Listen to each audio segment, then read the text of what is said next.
Okay, so we'll very quickly revise what are harmonics and overtones. Harmonics and overtone समझेगा तो अगले जितने भी टॉपिक है वो समझ में आएंगे. So let us first quickly very quickly revise what are harmonics and what are overtones. तो will start with harmonics first. As you know, कल के लेक्चर में बताया था मैंने आपको, whenever you set a string, a stretch string or an air column into vibration. When you set stretch string, for example, जो musical instruments होते हैं, guitar, sitar, they have strings. उनको जब आप वाइब्रेट करते हो, या फिर एयर कॉलम्स, जैसे for example you have flute which is an air column.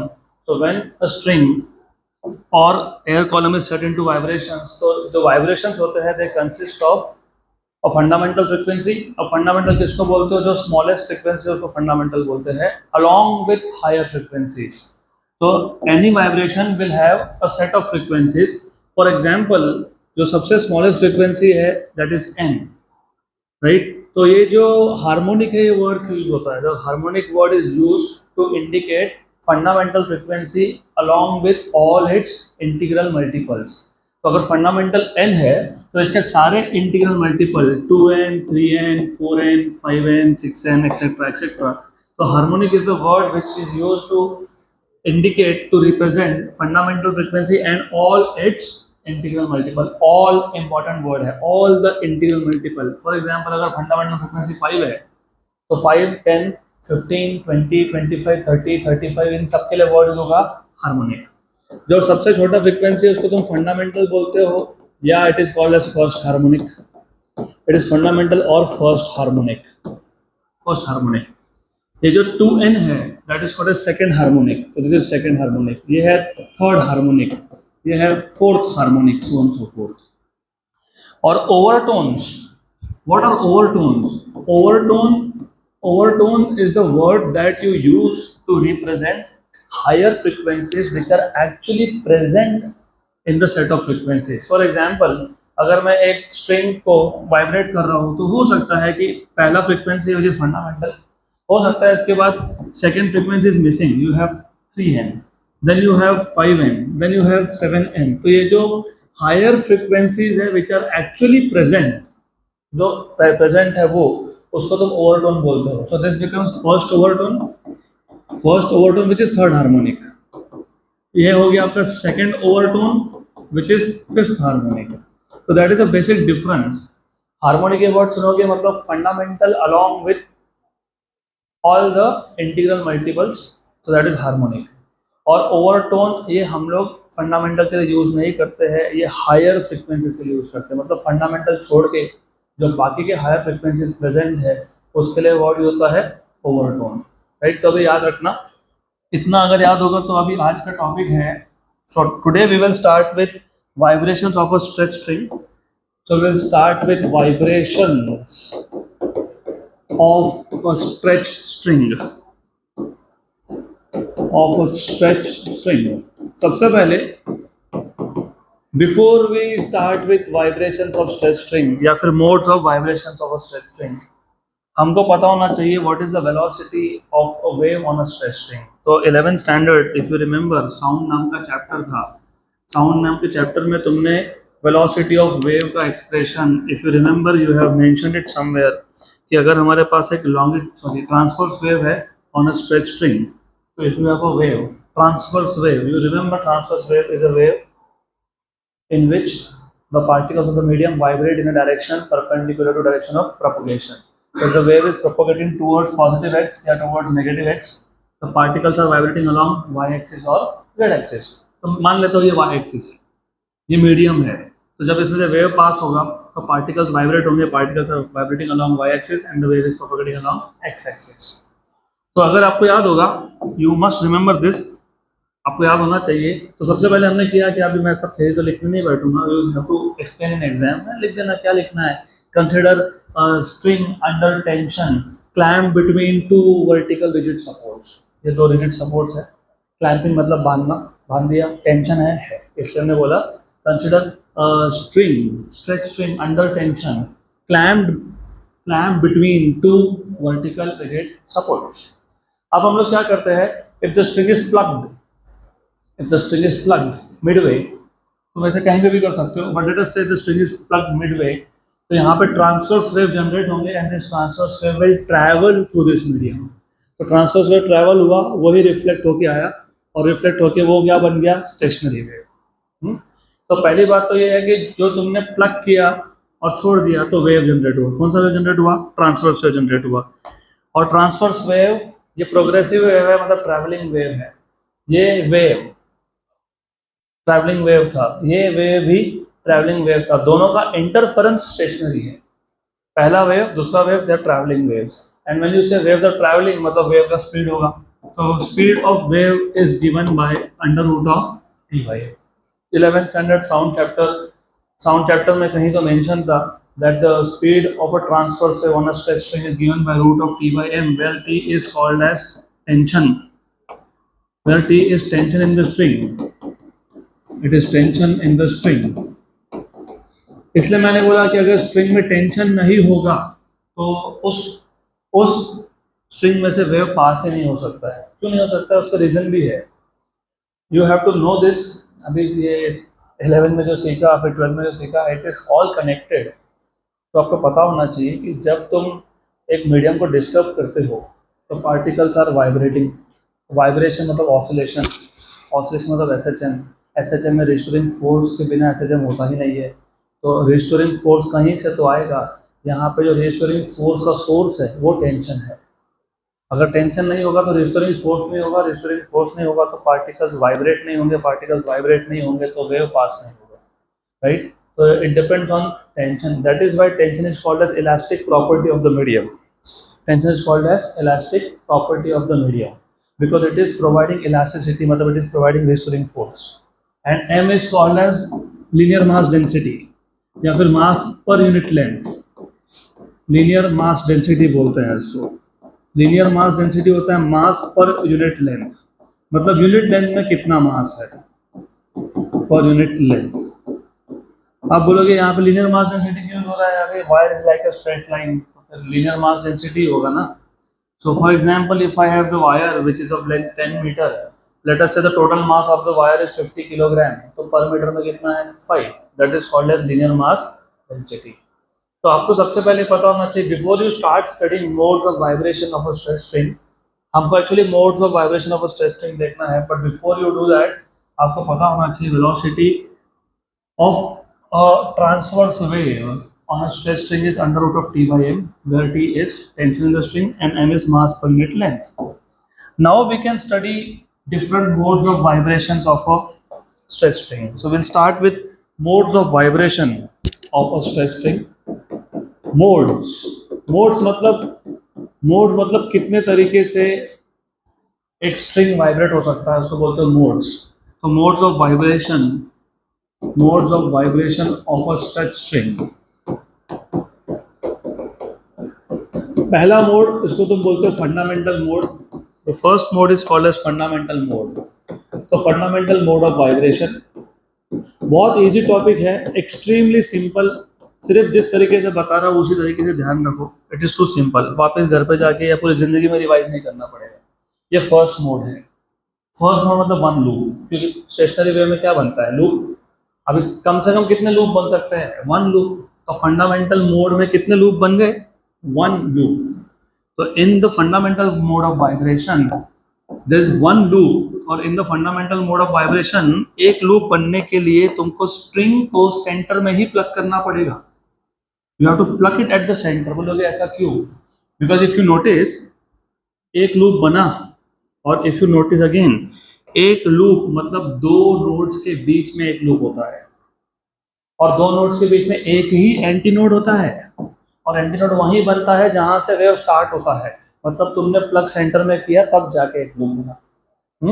So in the fundamental mode of vibration, so in this mode, I will not write down theory, and if you write in exam, of course, थोड़ा explain करना पड़ेगा। In this mode of vibration, the string is plugged at the center, and the string vibrates as shown in figure. One loop is formed.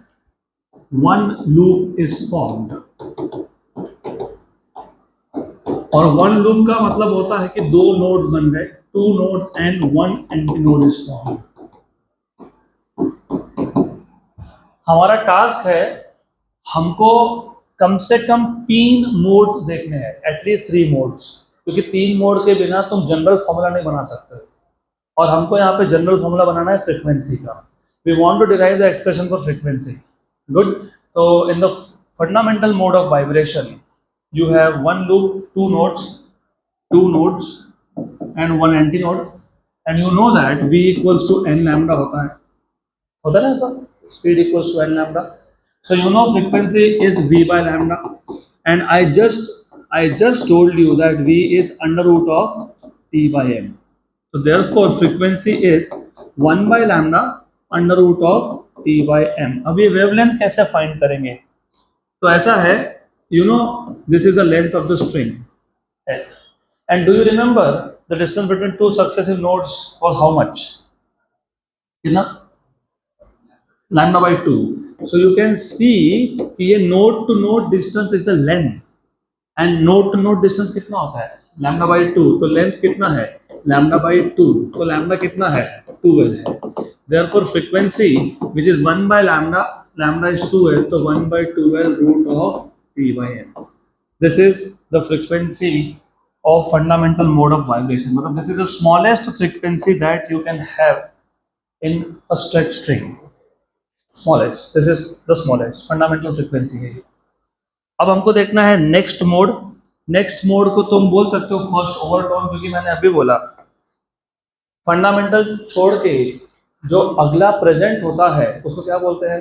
First overtone. अब बोलोगे second harmonic क्यों नहीं बोल सकते? तो तुमको अभी तक पता थोड़ी है सेकंड हार्मोनिक है कि थर्ड हार्मोनिक है। That is why it is important for you to understand हमेशा नेक्स्ट हायर फ्रिक्वेंसी 2n नहीं होता है, मे बी 3n होता है, मे बी 4n होता है, मे बी 5n होता है। तो जो भी अगला हायर प्रेजेंट है उसको क्या बोलते हो? First overtone.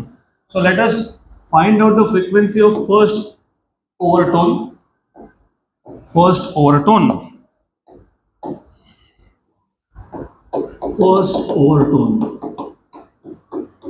You know how to find out this frequency is again a very simple task. फिर वही दो रिजिड सपोर्ट, फिर वही दो रिजिड सपोर्ट्स के बीच में एक stretch string which is under tension, and then you plug it.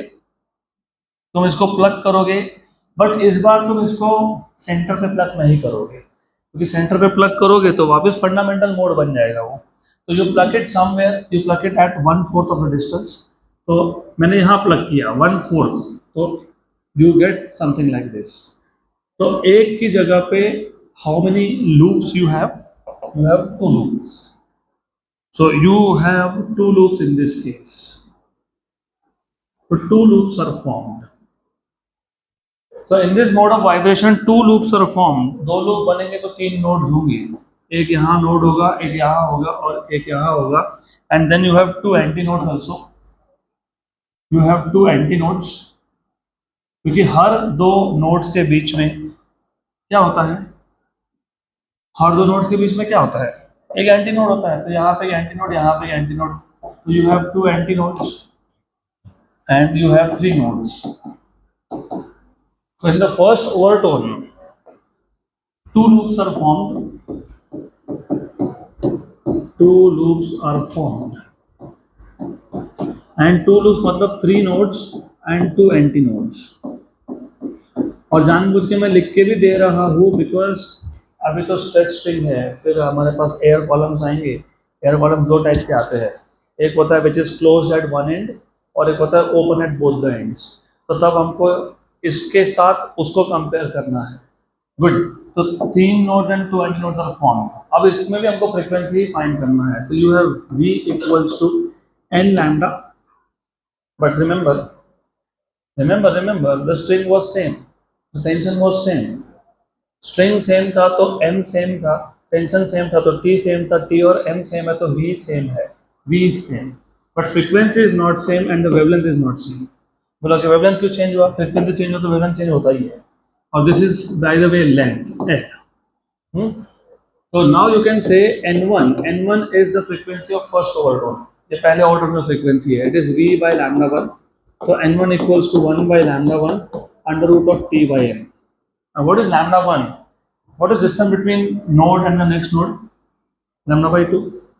यहाँ से यहाँ तक वापस कितना, लैम्डा बाई टू, मतलब टोटल डिस्टेंस कितना हो गया, lambda. This is lambda by two, this is lambda by two. So length in this case, second case में मतलब फर्स्ट ओवरटोन के केस में जो लेंथ है वो कितना हो गया, लैम्डा. लैम्डा हो गया, गुड. तो you can put lambda here. तो n1 equals to 1 by lambda. Lambda is how much, lambda 1 is lambda, but lambda is how much, अरे how much, what is lambda 1 का value, length of the wire. तो length under root of p by n.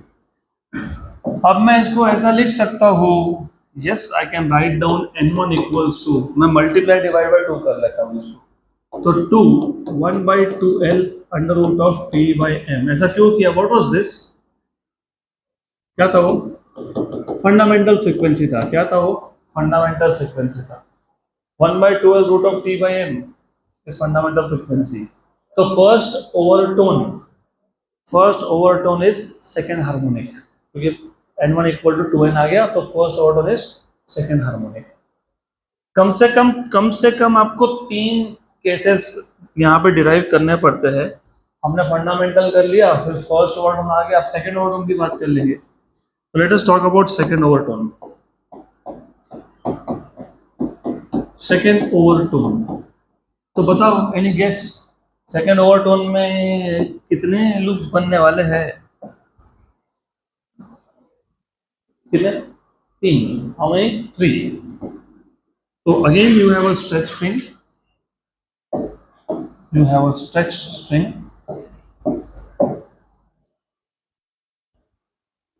अब यहाँ पे 3 बनेंगे. मैं एक काम करता हूँ, just mark down 1 point here, 1 point here. तो ये नोड्स मैंने मार्क कर लिए.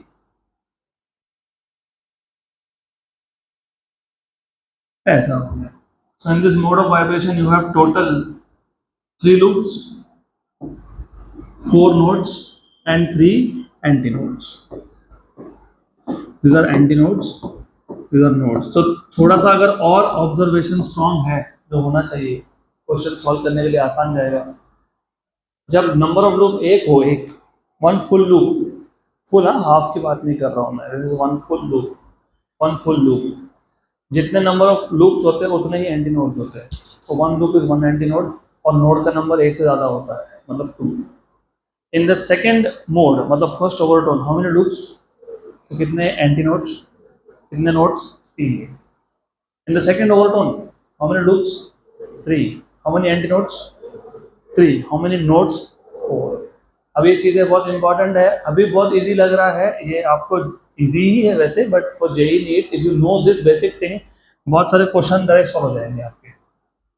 देन क्यों ऐसा, देखो अभी अगर आपको पूछ लिया होता कि बताओ नोड्स कहाँ कहाँ बने, कहाँ कहाँ बने, अरे ये जीरो डिस्टेंस है, ये एल डिस्टेंस है, L/3 तो पहला L/3 पे, दूसरा 2L/3 पे, क्योंकि सिमेट्रिकली प्लेस्ड है ना. ये पहला नोड बना स्टार्टिंग में, मतलब रिजिड सपोर्ट पे, आखिरी बना रिजिड सपोर्ट पे, और इस वायर के 3 इक्वल सेक्शन हो गए.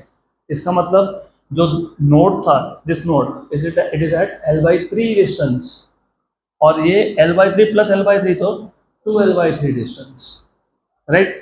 तो this is how you have to imagine this things.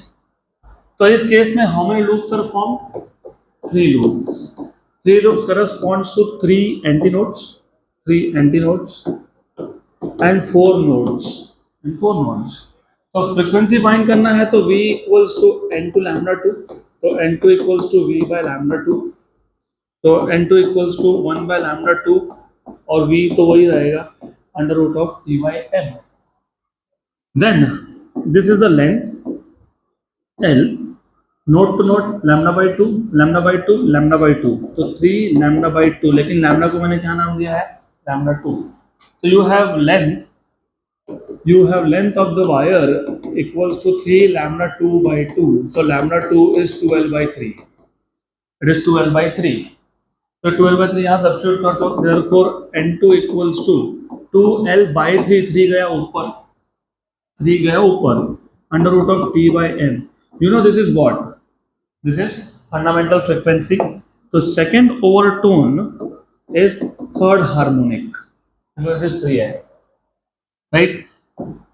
तो अगर पहला ओवरटोन सेकंड हार्मोनिक था, सेकंड ओवरटोन थर्ड हार्मोनिक था, तो थर्ड ओवरटोन क्या आएगा? Fourth harmonic. फोर्थ ओवरटोन क्या आएगा? Fifth harmonic. Very good. Fifth overtone क्या आएगा? Sixth harmonic. तो जनरल फॉर्मूला बन गया आपका, जो है वो general formula. General formula tells you that pth pth overtone, what will be pth overtone? अरे, first overtone is second harmonic, second overtone is third harmonic, third overtone is fourth harmonic. तो pth overtone क्या है? तो pth overtone is what? pth overtone is what? p plus one harmonic, right. Very good. इसका मतलब ये भी हो गया कि pth ओवरटोन का फ्रीक्वेंसी क्या आएगा? p plus one N. ऐसा क्यों लिखा मैंने? लुक, n2 क्या आया? 3n। तो मैं n2 को ऐसा लिख सकता हूँ क्या? 2 प्लस वन एन। यस, बराबर। ध्यान दो, हाँ, मैं जेई नीट और सीट के क्वेश्चन यहीं के यहीं करवा रहा हूँ, ध्यान दो इसके लिए, राइट। तो अगर n3 होता तो क्या होता? 4n। तो 4n को मैं 3 प्लस वन लिख सकता हूँ क्या? यस, लिख सकता हूँ, यस, बराबर। अगर फिफ्थ ओवरटोन होता, फिफ्थ, 6n मतलब 5 प्लस वन, लिख सकते हैं क्या? तो pth ओवरटोन क्या हो गया?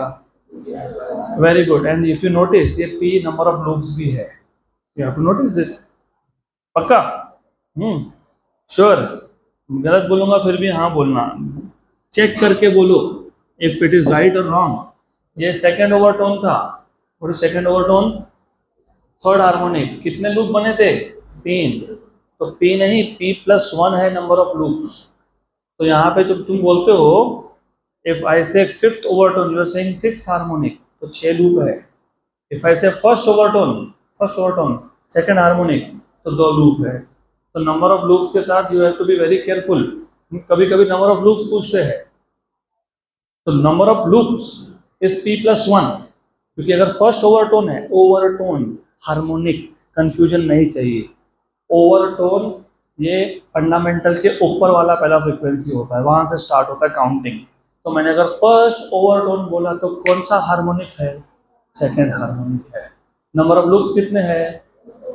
कितने हैं? 2 है। कितने हैं? 2। सेकेंड ओवरटोन बोला तो कितना? Third harmonic. तो कितने नंबर ऑफ लूप? 3, राइट, बराबर। इसका मतलब आप नोटिस कर रहे होंगे, जो हार्मोनिक का नंबर है वही लूप का नंबर है। और ओवरटोन उससे एक कम है इस केस में, बराबर।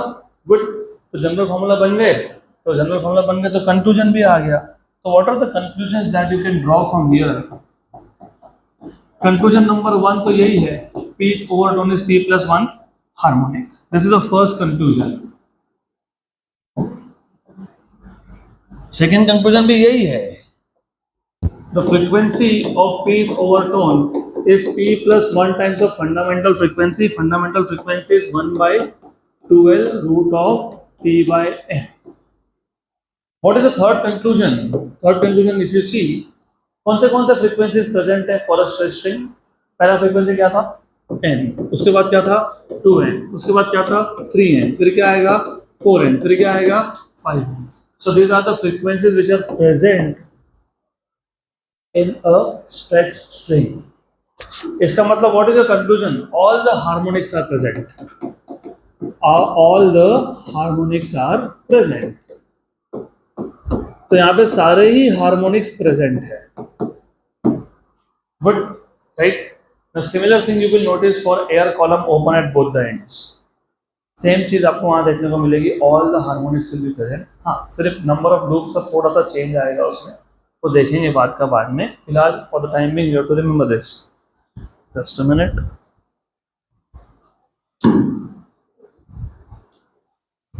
ओके, तो so far we have seen modes of vibrations of stretch string. First mode is fundamental mode. Fundamental mode, string is plugged at the center, so antinode is formed at the center. One loop is formed. One loop मतलब one antinode and 2 nodes, and the frequency is 1 by 2l root of t by m, which is fundamental frequency. In the second mode is first overtone. तो in the first overtone 2 loops are form, 2 loops मतलब 2 anti nodes and 3 nodes. इस case में जो frequency आता है n2 that is 2 times, sorry n1 that is 2 times of n, 2 times of fundamental frequency, right. And then in the next mode, next higher mode which is second overtone is third harmonic 3 loop, 3 anti node, 4 node बराबर, and the frequency n2 is 3n, 3 times of fundamental frequency. उसके और अगले mode में जाओगे मतलब third overtone में जाओगे, fourth harmonic होगा, 4 लूप्स होंगे, 4 लूप मतलब 4 एंटी नोड और 4 लूप, 4 एंटी नोड और 5 nodes, and the frequency n3 will be 4n, 4 times of fundamental frequency and so on so forth. ठीक है, अभी इतना expected है that you know now. Then we have something called as laws of vibrating string. है क्या ऐसा अगला topic है इन सीक्वेंस? क्या है? laws of vibrating string. laws of vibrating string. There are 3 laws of vibrating string. कुछ भी नहीं है, कोई 3 लॉ नहीं है. What is the fundamental frequency of a stretch string? Formula 1 by, अरे थोड़ा बोलो जरा, सुनाई कम देता है मेरे को. 1 by 2l root of t by m. इससे 3 लॉ बन गए. अगर मैं टेंशन और मास पर यूनिट लेंथ कांस्टेंट रखता हूँ तो मुझे दिखता है कि fundamental frequency is inversely proportional to length, that is called as law of length. तो पहला लॉ है law of length. So what is law of length? What is law of length? The fundamental frequency of vibration of a stretch string is inversely proportional to its vibrating length, provided conditions है. Condition is that tension and mass per unit length should be kept constant, right? So the fundamental सिर्फ fundamental के लिए है ये. अगर fundamental के लिए है तो बाकी higher frequencies के लिए वैसे भी होने वाला है, क्योंकि higher frequencies fundamental पे ही depend करते हैं. लेकिन laws of vibrating string जो होता है वो हम लोग fundamental के लिए define करते हैं, higher frequencies के लिए नहीं करते हैं. तो ये बताना पड़ेगा the fundamental frequency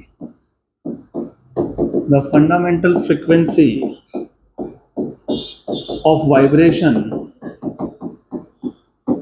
of a stretched string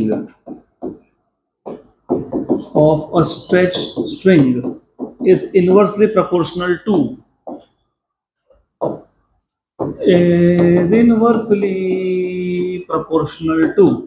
किसको इनवर्सली प्रोपोर्शनल है? Inversely proportional to its vibrating length. अब ये वाइब्रेटिंग लेंथ क्यों लिख रहे हैं ये तुमको अगले टॉपिक में समझ में आएगा, सोनोमीटर में. अगले टॉपिक में समझेगा कि why they are not calling only length, why they are calling it as vibrating length. क्योंकि जितना मेरे पास वायर है नॉट नेसेसरली पूरा ही वायर वाइब्रेट हो रहा है, ऐसा नहीं होता है. I can make a certain section of the wire to vibrate. मेरे पास 10 मीटर लंबा वायर है, I can make 1 metre of the wire to vibrate. कर सकता हूँ मैं. 9 मीटर वाइब्रेट नहीं हो रहा है, तो vibrating length is only 1 metre not 10 metre. So that is why it is said that the fundamental frequency of vibration of a stretch string is inversely proportional to its vibrating length. Condition है provided. What provided? Provided that these two, कौन से दो? Provided that tension in the string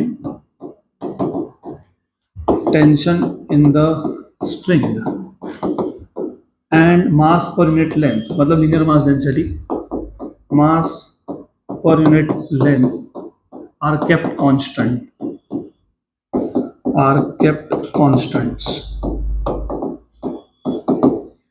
Good. So extremely simple. So you can say n is inversely proportional to L. ये आ गया आपका पहला law. अब इसमें से कुछ और चीजें भी आपको समझने को मिलती है. For example when I right n is proportional to 1 by L, जैसे याद है कि आपको Boyle's law, pressure and volume are inversely proportional, मतलब PV इक्वल टू कांस्टेंट. वैसे I can also write down NL equals to constant. When you say NL equals to constant, उसका मतलब ये भी होता है फिर N1 L1 equals to N2 L2 equals to N3 L3 all are constants. तो ये भी उसका मतलब होता है, ये काम में आएगा हमको, अभी आज ही काम में आएगा ये। This is what you will need today only. हम लोग एक्सपेरिमेंटली भी वेरीफाई करते हैं इसको, वी आल्सो एक्सपेरिमेंटली वेरीफाई। ये तो थ्योरेटिकल है ना, फंडामेंटल फ्रीक्वेंसी जो तुमने डिराइव किया, फंडामेंटल फ्रीक्वेंसी का रिलेशन जो डिराइव किया तुमने, that is theoretical, right? Then you have to verify also with the help of experiments and we will do that. अगला अगला है लॉ ऑफ टेंशन। पहला कौन सा था? Law of length. Then you have law of tension. Law of tension बहुत simple है, same चीज है। जब तुमको फंडामेंटल फ्रीक्वेंसी का रिलेशन लेंथ के साथ देखना था, तब तुमने टी और एम को कांस्टेंट रख दिया। अब तुम एल और एम को कांस्टेंट रखो, क्या दिखता है? Fundamental frequency of vibration of a stretch string is directly proportional to square root. Square root, notes में वो रूट का स्पेलिंग गलत हो गया है ना, तो उसको रूट कर लो। उसको रूट कर लो, नोट्स में वो रूट की जगह पे स्पेलिंग मिस्टेक है, तो just correct that one. The fundamental frequency, the fundamental frequency of vibration of a stretched string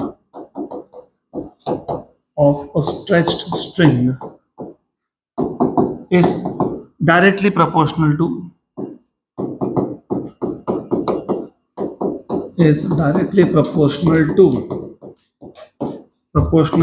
square root of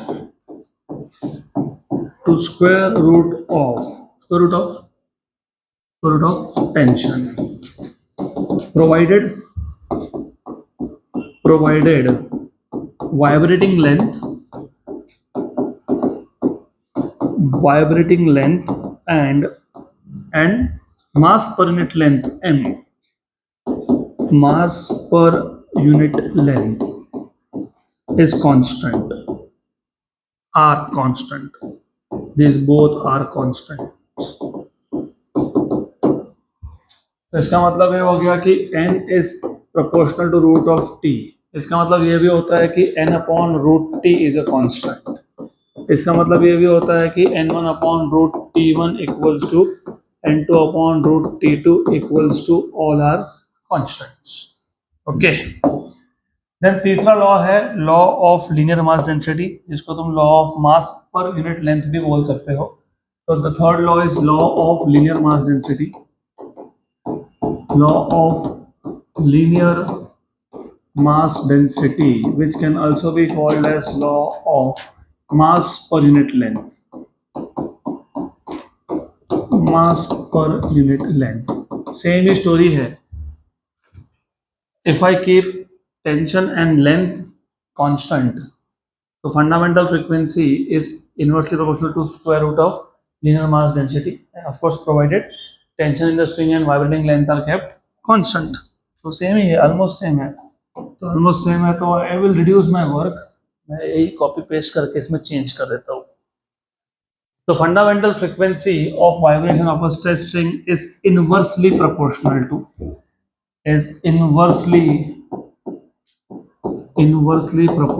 to square root of linear mass density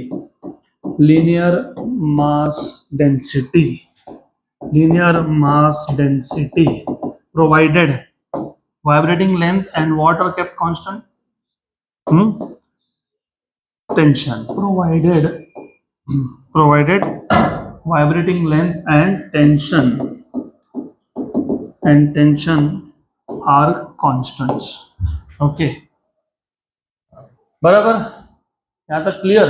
sure. मतलब you are trying to say that n is inversely proportional to root m, which means that n root m is constant, which also means that n1 root m1 equals to n2 root m2 equals to all of these are constants। पक्का? Good, यहाँ तक clear? अब इसके लिए एक extra relation भी बनता है। तो इसके लिए law of linear mass density से तुम और एक एक्स्ट्रा रिलेशन बना सकते हो। वो क्या है देखो, फॉर एग्जाम्पल थोड़ा सोचना पड़ेगा आपको। You said n is inversely proportional to root of n, लेकिन but mass per unit length है, ये मास पर यूनिट लेंथ है, which is mass by length, which is mass by length. What is mass? Volume into density, volume into density और by length. What is volume? Area into length, area into length होता है ना वो. अरे volume is area into length. क्यों? क्योंकि wire का shape क्या होता है? Cylindrical. What is volume of a cylinder? Area into L. हाँ, pi R square is area, वो लिखूंगा अभी मैं. ये हो गया कैंसल आउट, कैंसल आउट हो गया. मतलब m is area which is pi R square rho. मतलब you see that m is proportional to R square. इसका मतलब अगर मैं लीनियर मास डेंसिटी चेंज कर रहा हूँ तो मैं actually cross sectional area change कर रहा हूँ, राइट. अभी कुछ लोगों को कंफ्यूजन भी होता है यहाँ पे कि can't we change, can't we change linear mass density by changing the length of the wire. Normally length of the wire, normally length of the wire is fixed क्योंकि you are fixing it between two rigid supports. तो तुम दो rigid support के बीच में wire लगा देते हो. अभी कैसा है लुक, लेंथ तो नहीं चेंज हो सकता क्योंकि सपोर्ट्स फिक्स है. अगर मैं एक एंड वायर का इस दीवार पे भाग रहा हूँ, दूसरा उस पे भाग रहा हूँ, अब मैं दीवार को तो नहीं बोल सकता ना आगे आओ पीछे जाओ, नॉट लाइक मुन्ना भाई एमबीबीएस तोड़ के अंदर ले लो, तो वो तो नहीं हो सकता. रिजिड सपोर्ट्स तो आर फिक्स, तो मतलब length can not be change. What I can change is, मैं उतने ही लेंथ का एक मोटा वायर ले लेता हूँ. मोटा वायर मतलब area of cross section is more, मतलब रेडियस इज मोर. तो नॉर्मली आपको जब मास पर यूनिट लेंथ चेंज करना होता है तो नॉर्मली आप क्रॉस सेक्शनल एरिया चेंज करते हो, नॉर्मली आप रेडियस चेंज करते हो. इसका मतलब ये हो गया कि n जो था वो inversely proportional to root m था, मतलब basically inversely proportional to root R square हो गया, मतलब इनवर्सली प्रोपोर्शनल टू आर हो गया. तो you can also say that the fundamental frequency of vibration is inversely proportional to radius of the wire. अगर ऐसा है तो you can say that N R is constant, and अगर ऐसा है तो you can say that N one R one equals to N two R two and so on so forth. Okay, यहाँ तक क्लियर? पक्का पक्का. तो लॉज ऑफ वाइब्रेटिंग स्ट्रिंग में तीन लॉज है और ये तीन लॉज आ रहे हैं फॉर्मूला से. You have fundamental frequency of stretch string as 1/2L root of T by M. Two तो कांस्टेंट था, तो तीन पैरामीटर थे, तीन में से किसी भी दो को कांस्टेंट रख दो, तीसरे को चेंज करो, वो बन गया law of that particular parameter. तो अगर मैं टी और एम को कांस्टेंट रख देता हूँ तो मैं क्या चेंज कर रहा हूँ? लेंथ. क्या चेंज कर रहा हूँ? Length, right. अब मैंने बोला लेंथ चेंज नहीं कर सकते, कर भी सकते, नहीं भी कर सकते, थोड़ा रुक जाओ, सब क्लियर हो जाएगा. सोनोमीटर टॉपिक में सब क्लियर हो जाएगा कि लेंथ चेंज कैसे करना है, कौन से केस में लेंथ चेंज हो सकता है, कौन से केस में नहीं हो सकता है. तो अगर मैं लेंथ को वेरी कर रहा हूँ, टी और एम को कांस्टेंट रख रहा हूँ, तो उसको बोलते हैं लॉ ऑफ लेंथ. तो the fundamental frequency of stretch string, fundamental frequency of stretch string is inversely proportional to vibrating length provided tension and mass per unit length are kept constants. तो n is inversely proportional to L, मतलब NL equals to constant, मतलब N1 L1 equal to N2 L2 equal to N3 L3 and so on so forth. Then number 2, अगर मैं L और M को constant रखता हूँ तो fundamental frequency of stretch string is directly proportional to square root of tension provided length and mass per unit length are kept constant. तो n is proportional to root of t. इसका मतलब n by root t is constant, मतलब n1 by root t1 equal to n2 by root t2 equal to n3 by root t3 is equal to constant. Third case, अब हम लोग tension को और length को constant रखेंगे तो fundamental frequency किस पे डिपेंड करेगा? मास पर यूनिट लेंथ. इसको बोलते हैं law of mass per unit length या फिर law of linear mass density. So the fundamental frequency of stretch string is inversely proportional to square root of linear mass density provided length, vibrating length and tension are kept constants. So n is inversely proportional to root m, लेकिन m itself is proportional to r square. तो n is inversely proportional to root of r square. इसका मतलब n is inversely proportional to r. तो nr equals to constant which is n1 r1 equal to n2 r2 equals to n3 r3 and so on so forth. पक्का? Clear? Simple ही है, nothing is difficult here, absolutely nothing. अभी अगला topic है हमारा sonometer. है क्या sir sonometer? Yes. अभी जो सोनोमीटर है, this is basically an experimental setup to verify the laws of vibrating string. तो सोनोमीटर हम लोग यूज ही करते हैं to verify laws of vibrating string. जो 3 लॉ है उसमें से 2 लॉ को हम वेरीफाई करेंगे, तीसरे को हम नहीं करते क्योंकि थोड़ा सा वो प्रैक्टिकली डिफिकल्ट जाता है।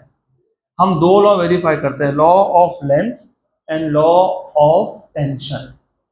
तो पहले तो सोनोमीटर क्या है वो समझ लेंगे, फिर हम देखेंगे verification of first law and second law.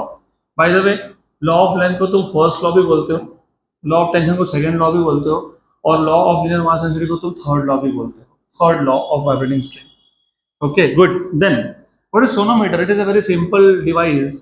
तो sonometer consist of a rectangular wooden box, hollow box known as sound box. तो it consists of, मैं सॉरी फॉर दैट, थोड़ा थोड़ा लिख देता हूँ, एग्जाम में कैसा लिखना है तुमको थोड़ा याद रहेगा। So first of all, sonometer consist of, it consist of hollow, hollow मतलब पोकल, inside it is empty। Vacuum नहीं बोला मैंने बोला एम्प्टी मतलब एयर होगा। So it consist of a hollow rectangular wooden box, rectangular wooden box known as sound box, known as sound box।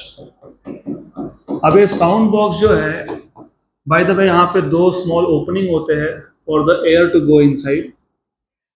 अब ये sound box कहाँ काम में आता है? This sound box is use to make large mass of air vibrate, क्योंकि इसके अंदर एयर है। It is just like your guitar. Guitar में स्ट्रिंग होता है, पीछे बॉक्स होता है, दैट इज साउंड बॉक्स। अब वो क्यों होता है, कभी सोचा है क्यों होता है? अच्छा दिखता है, बहुत अच्छा दिखता है, इसलिए थोड़ा सा थिक भी होता है। हाँ, to get air column. Why do you want to have air column at the first place? That is my question. You know what I am doing right now by putting this mic is, microphone क्यों लगाया मैंने? What this mic is doing, अगर मैं mic हटा लेता हूँ ना, तो you see what happened, the intensity of sound went low. Now if I put the mic on, my sound with the help of mic and through amplifier, through speakers, it is getting amplified. What is the meaning of amplification? Electronics कितने लोगों का है? तुम फंसे हो। हाँ फंसे, और कौन है? Oh, good. What is amplification? Oh, what is amplification? Amplification मतलब to increase the strength of a signal is called as amplification. Amplifier. Amplifier circuits are transistors. Semiconductors में आएगा NPN and PNP transistors. तुम्हारे electronics में इसको operational amplifier बोलते हैं, op-amp, right? है वही, नाम में चेंज है। आइडिया इज कि जब तुमको वीक सिग्नल को स्ट्रॉन्ग बनाना हो, उस प्रोसेस को बोलते हैं amplification. The process of strengthening a signal is called as amplification.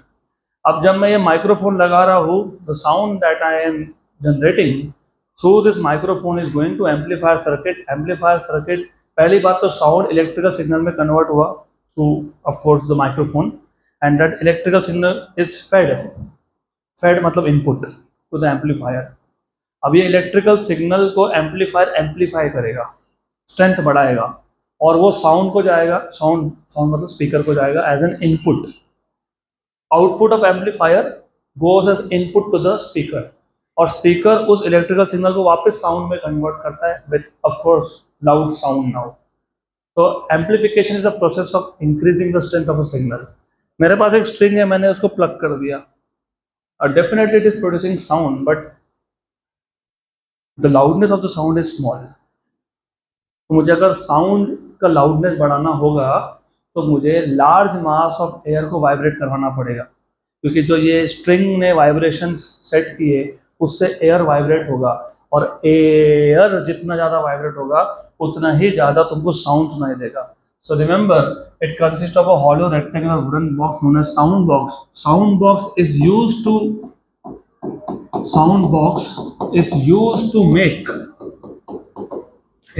to make large mass of air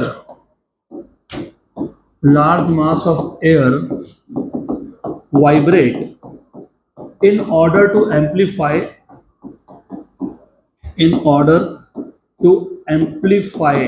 the sound. तो गिटार के ऊपर भी स्ट्रिंग होता है, तुम स्ट्रिंग को प्लग करते हो, वो स्ट्रिंग के वाइब्रेशन से जो पीछे एयर बॉक्स है उसमें जो एयर है it starts vibrating and the sound is amplified. So that is the idea. अब इसके बाद इस पे क्या होता है, what you have is something like this. तो ये जो हमारे पास साउंड बॉक्स है ना, it is a rectangular shape hollow wooden box. इसके ऊपर हम लोग दो ब्रिज लगाते हैं, पी एंड क्यू. नाम दे दिया P and Q, bridge, knife. They are knife shape bridges which are kept along the width of the box. बोलोगे अलॉन्ग द विड्थ मतलब भाई ऐसा नहीं रख रहा हूं मैं, इसको ऐसा रख रहा हूं. I am keeping it along the width. So I am keeping them along the width. So remember, they are kept along the width. So we have two knife edges. Knife sharp जैसे होते हैं, एकदम sharp होते हैं. They look like knife. So they have two knife edges, more or less. थोड़ा imagine करना पड़ेगा. It is difficult to draw also because I am trying to draw 3D on a 2D. तो I'll make it simple. चलो simple बना देता हूँ मैं, कोई बात नहीं, तुम लोग समझ ही लोगे. You have your imagination strong, so you will be able to imagine, I guess. ठीक है, I'll just draw it like this. So these are knife edges. यहाँ पे एक edge है, this is called as P knife edge. The one more will be somewhere over here. ऐसा यहाँ पे एक और होगा, more or less. Q. So it consists of two knife edges, P and Q, P and Q, P and Q, P and Q, which are kept along the width of the box, and they can move parallel to the length of the box. मतलब तुम इसको move कर सकते हो along the length, लेकिन रखे along the width. बराबर? So you can move them along the length, but they are kept along the width. पक्का? देन इसके बाद इसके ऊपर से एक वायर पास करते हैं, a thin uniform wire passes over the knife edges. So a thin uniform wire is running along the length of the box and passing over the bridges P and Q. और ये जो wire है इसको, इसके एक and को हम लोग यहाँ अटैच करते हैं. यहाँ पे एक हुक जैसा कुछ लगाया होता है, hook. So a thin uniform wire passes over the bridges along the length of the box, one end of which is fixed to a hook.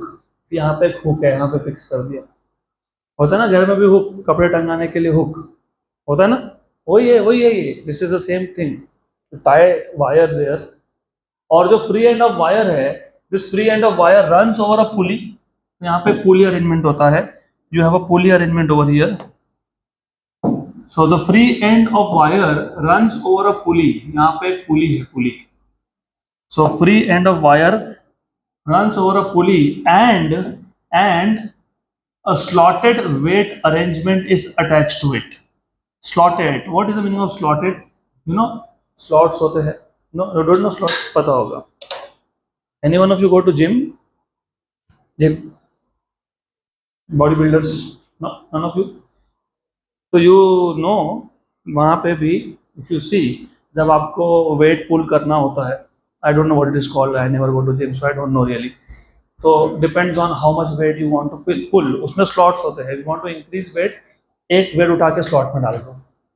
तो यहाँ पे भी स्लॉटेड वेट अरेंजमेंट है, मतलब यू हैव स्लॉट्स. आपको जितना ज़्यादा weight डालना है, you can just put a weight in a given slot. आपको ज़्यादा वेट चाहिए, put more, fill the more slots with more weights. तो this basically slotted weight arrangement. कुछ नहीं, खांचे होते हैं, हमारी भाषा में खांचे बोलते हैं. You have like chambers. more weight, you want to put more weight, put more slots. So this basically a slotted weight arrangement. What is slotted weight arrangement? This is basically a slotted weight arrangement. What is slotted weight arrangement? This is basically a slotted weight arrangement. What is slotted weight arrangement? This is basically a slotted weight arrangement. Put more slots. तो देखो ऐसा है, exam में लिखना है तो थोड़ा सा दिख, मैंने इसलिए बोला diagram is the first thing that you should do, क्योंकि डायग्राम सामने हो ना तो एक्सप्लेन कर सकते हो, अभी नहीं एक्सप्लेन कर सकते, इजी है, इट्स टू सिंपल। क्या है ये एक साउंड बॉक्स है। साउंड बॉक्स क्या है? रेक्टेंगुलर वुडन बॉक्स है, हॉलो, क्योंकि अंदर एयर है, राइट, करेक्ट। अब ये क्या काम करता है? It is use to make large mass of air vibrate in order to amplify the sound produce by the string. तो जो स्ट्रिंग है, स्ट्रिंग, वो जब वाइब्रेट होगा, वो जो साउंड प्रोड्यूस करेगा उसको एम्पलीफाई करने के लिए साउंड बॉक्स चाहिए। फिर क्या है? It consist of two two bridges, knife edge जैसे दो ब्रिज होते हैं, P and Q, which are kept along the width of the box and they can move along the length of the box. इसके ऊपर से क्या गया? एक वायर गया, स्ट्रिंग गया।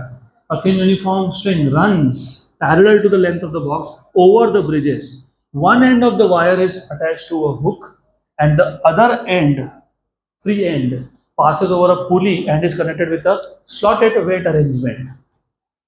So the tension in the string can be increased, क्योंकि you said, I did not say anything, तुमने बोला ना यहाँ पे मेरे को, फ्रीक्वेंसी किस पर डिपेंड करता है? टेंशन। टेंशन बढ़ाना है तो स्ट्रिंग को ज़्यादा खींचना है, तो ज़्यादा के हाथ से तो खींचेंगे नहीं, हाथ से खींच भी लोगे तो समझेगा जैसा कितना टेंशन है।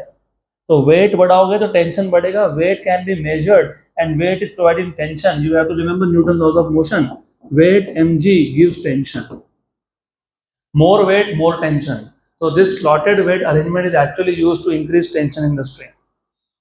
Are the clear? Pakka? Sure, 100%.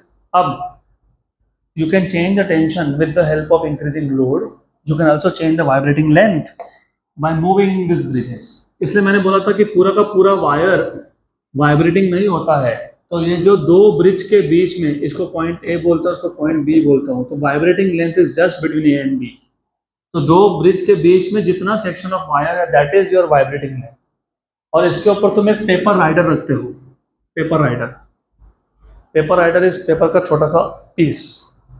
किया कि एक्सपेरिमेंट ये कॉलेज में किया ही होगा, करना ही चाहिए। तो small piece of paper called as paper rider is placed over this. Good. फिर क्या करते हो?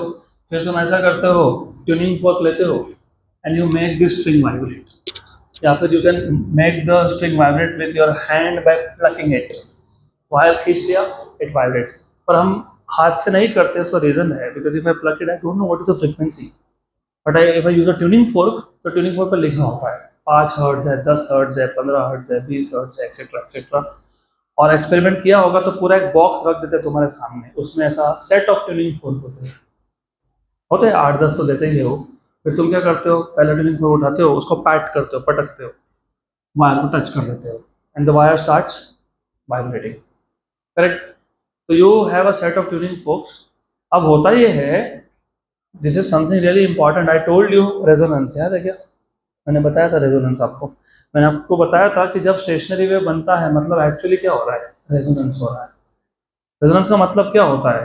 रेजोनेंस का मतलब होता है जब किसी भी एक ऑब्जेक्ट का natural frequency, everything has a natural frequency. मैं एक एग्जांपल भी देता हूँ आपको, may be you have heard of it, may be not.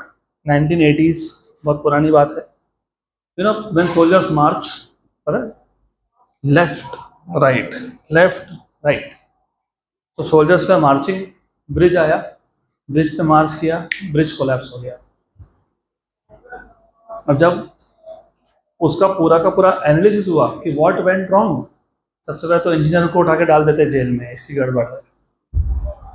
वो तो बोला मैंने सब सही किया, material was of good quality, design was okay, everything was okay. तब उनको समझा कि हर एक स्ट्रक्चर का एक नेचुरल फ्रिक्वेंसी होता है, तो ब्रिज का भी एक नेचुरल फ्रिक्वेंसी है, और जो सोल्जर मार्च कर रहे थे उनका फ्रिक्वेंसी, मार्चिंग का फ्रिक्वेंसी और ब्रिज का फ्रिक्वेंसी हो गया match, right.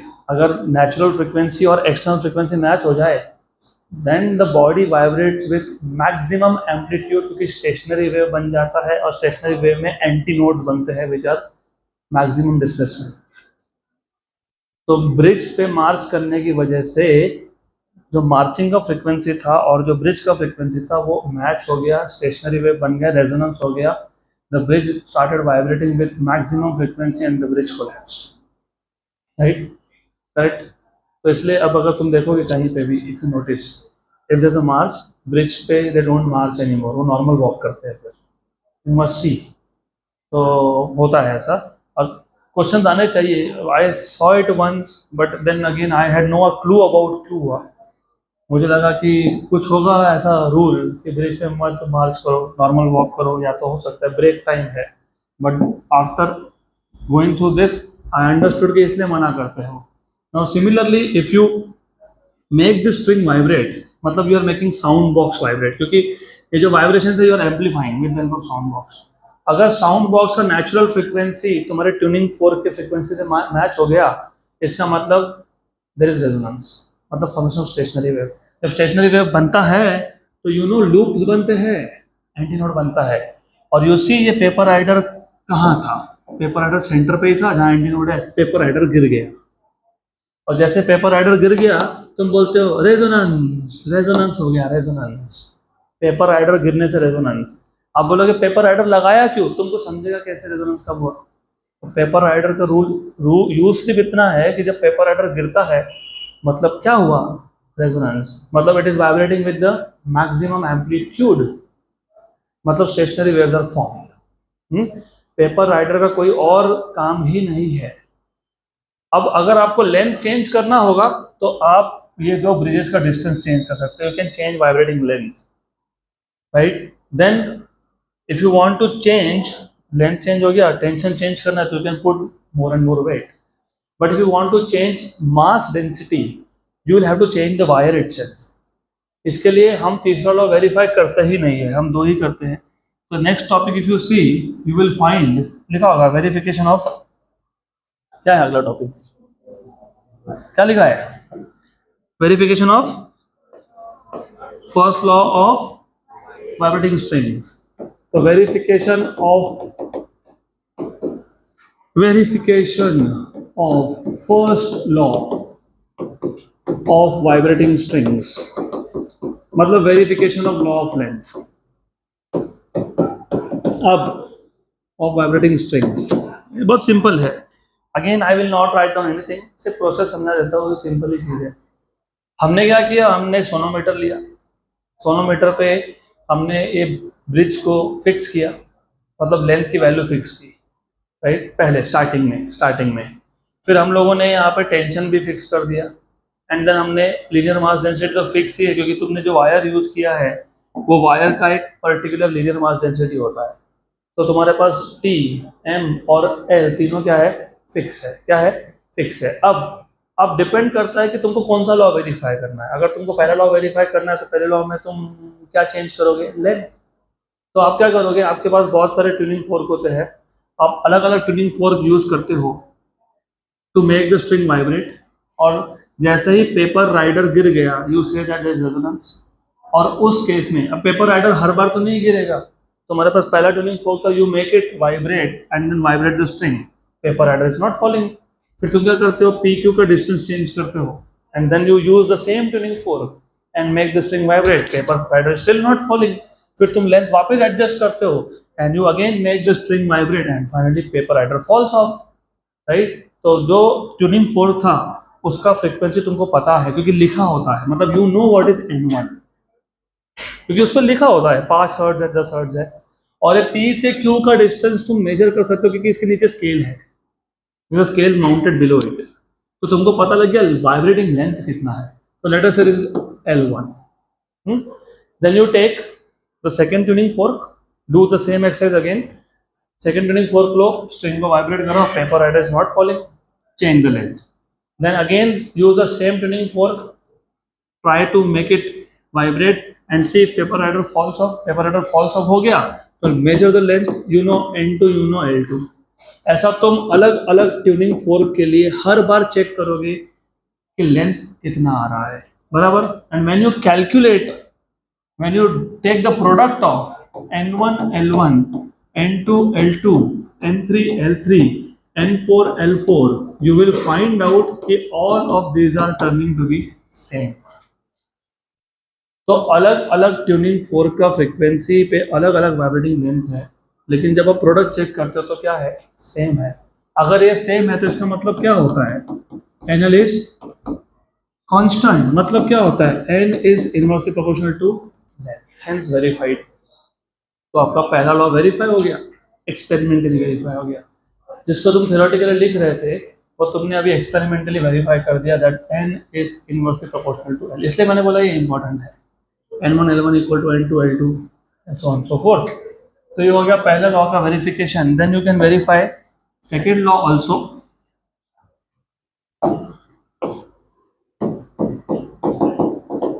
Verification of second law of vibrating string. What is second law? What is second law? Law of tension. तो उस केस में आप क्या करते हो, उस केस में आप वाइब्रेटिंग लेंथ को फिक्स रखते हो।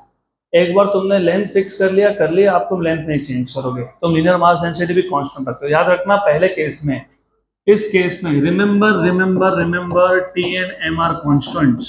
You are not changing T and M. In second case, remember length and mass per unit length are constants. तो अब तुम क्या करोगे, लेंथ फिक्स कर दी, अब तुम सिर्फ स्लॉटेड वेट अरेंजमेंट में वेट चेंज करते हो। हर बार क्या करते हो, पहला ट्यूनिंग फोर्क दिया, you make this string vibrate, the paper header doesn't fall of, change the tension and do the same experiment again. Paper header doesn't fall off, change the tension again by increasing or decreasing the load. Load बढ़ाओ या कम करो, check it, and then finally for some tension, मतलब for some load, और load mg मतलब tension, you will see that the paper header falls off. तो तुम्हारे पास जो tuning fourth of का फ्रीक्वेंसी तुमको पता है, और जो टेंशन है तुमको वो भी पता है, क्योंकि अभी तो तुमने मेजर किया ना। टेंशन क्या है, mg है, मान लेते हैं, चलो मास 1 किलोग्राम था, जी की वैल्यू 10 मान लो। What is mg, 1 into 10, 10 newton, तो टेंशन वाज 10 न्यूटन। फिर तुम क्या करोगे, फिर similarly you will take the second tuning fork with some different frequency, फिर वापस से तुम सेम एक्सरसाइज रिपीट करोगे, टेंशन चेंज करोगे और इस स्ट्रिंग को वाइब्रेट कराओगे, लेंथ सेम है, तुम तब तक टेंशन चेंज करते रहोगे जब तक पेपर हेडर फॉल ऑफ नहीं होता। फॉल ऑफ हो गया तो you know what is N2, you will measure what is T2, then you do the same thing for third one, and then you calculate what is N1 upon root of T1, you calculate what is N2 upon root of T2, you calculate what is N3 upon root of T3, and you see that these are turning out to be the same. जब ऐसा हो मतलब N by root T constant आएगा, मतलब N proportional to root T आएगा, वो तो हमने पहले ही बोला है। क्या बोला है हमने, the fundamental frequency of vibration of a stress string is directly proportional to square root of tension. तो second law is also verified. अब थर्ड लॉ हम लोग वेरीफाई नहीं करते हैं, उसका रीजन है, प्रैक्टिकल रीजन है। मैंने इसलिए भी बताया कि जब तुमको थर्ड लॉ वेरीफाई करना है, मतलब तुमको वायर चेंज करना है, because basically you are saying कि n is inversely proportional to radius, तो मुझे बार बार स्ट्रिंग निकालना पड़ेगा, फिर चेंज करना पड़ेगा, और मुझे एक बार नहीं करना है, ये बार बार करना पड़ेगा, क्योंकि मैंने पहला वायर लगाया of some radius, paper head is not falling off, क्योंकि लेंथ तो कांस्टेंट करके रखा है, मैं चेंज नहीं करने वाला length. I can not change length, I can not change tension, tension same, मतलब स्लॉटेड वेट अरेंजमेंट में वेट सेम, लेंथ सेम। पहला वायर लिया, paper header is not falling off, फिर वो वायर निकाला, फिर नया लगाया, it is still not falling off, तीसरा लिया, फिर लगाया। तो ऐसा मैं कितनी बार वायर चेंज करूंगा, इसलिए तीसरे लॉ का हम लोग वेरिफिकेशन करते ही नहीं है, इसलिए 2 तक ही है आपको वेरिफिकेशन।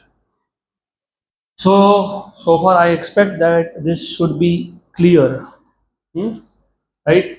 तो just a very quick recap, तो आपको अभी ये पता होना चाहिए। I'll just put a blank screen here.